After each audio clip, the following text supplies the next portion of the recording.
Hi, this is Andrea Larson. Today I'm going to talk about instructional technology in the public library. Now, for the most part, public libraries are not producers of electronic instruction. However, there are many ways that public libraries can foster learning with our patrons using various technologies, even some that aren't strictly instructional. First, I'd like to talk about where we've been. Historically, public libraries have been all about books. Here's a picture of a library from almost a century ago, and I bet this is how many people still imagine the library to be. However, the digital revolution over the past few decades has changed what public libraries are about. Take a look at this atrium in the Seattle Public Library. Tons of open space to work, and not a book in sight. In the past, people came to the library to borrow stuff. First books, later music, and eventually we added visual material, like DVDs. Or they came to the library to have a quiet place to read or study. But now, technology has changed things. Sure, we're still about borrowing stuff, only now it's not just physical items. You can borrow things electronically by downloading ebooks, movies, music, or magazines. You can borrow technology, too, items like digital camcorders or GoPros. Libraries have become a place of technology, where we provide access to computers, printers, and software that people use to do all kinds of things, from researching and writing papers for school, to scanning family photos, to applying for jobs online. For example, Chicago Public Library, during its Summer of Learning, offered badges to students who earned a specific skill in the areas of STEAM, or science, technology, engineering, arts, and math. This robot instructions badge had kids use NASA's online Virtual Exploration Rover simulation game. This is a great example of a public library providing open educational resources to its patrons. They did the work to find the resources, then provided access and certification. Look at all these badges that they offered, and the kids didn't even have to leave home to achieve them. We are a place of learning. We've always been that, of course, but technology is changing the way people learn, so libraries have to change with them.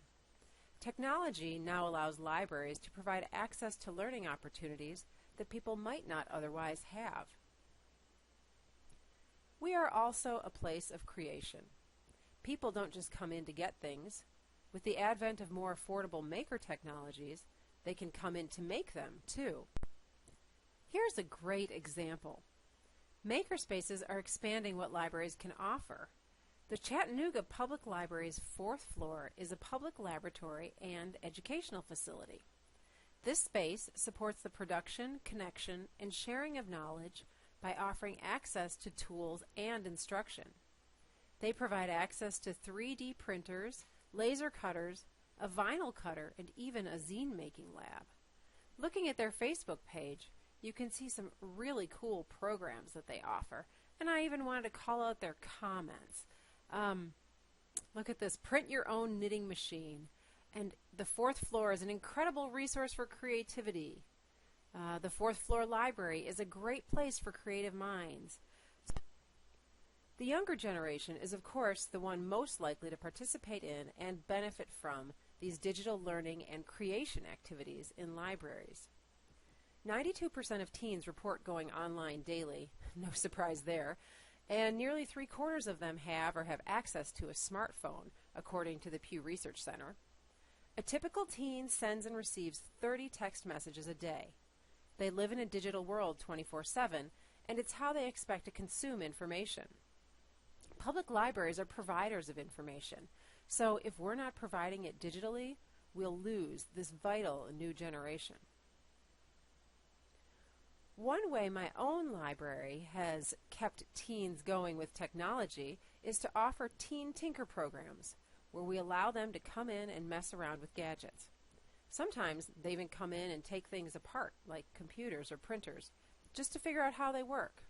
It's critical that we are offering them these kinds of hands-on learning opportunities.